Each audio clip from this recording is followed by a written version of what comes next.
Hello, hello! Bienvenue dans ce 4e jour du 30 jours challenge aussi. Hier, on a parlé des automates programmables, les PLC, les cerveaux locaux des machines. Aujourd'hui, on monte d'un cran.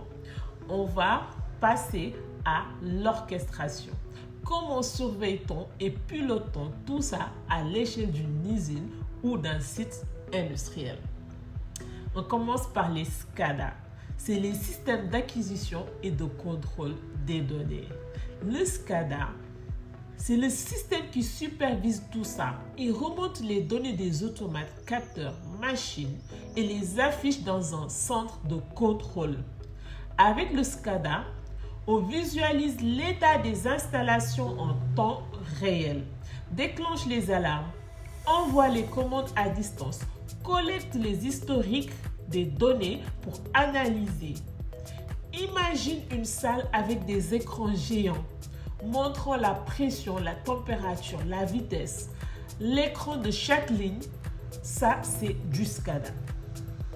Alors, le DCS, Distributed Control System.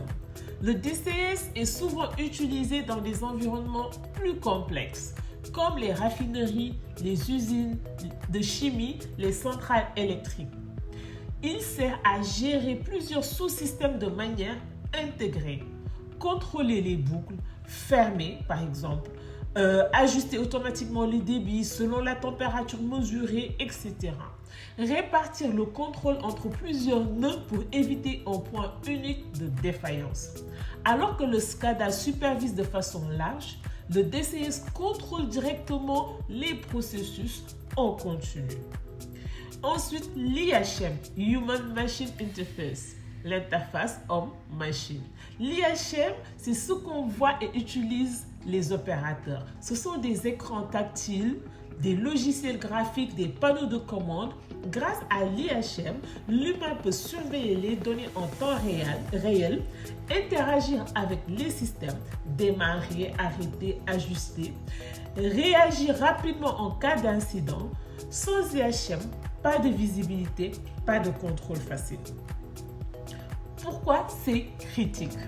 Parce que le SCADA, le DCS, l'IHM donnent le pouvoir de surveiller et d'agir si un attaquant les compromet, ils vont envoyer de fausses informations, bloquer les commandes, saboter à distance une installation entière.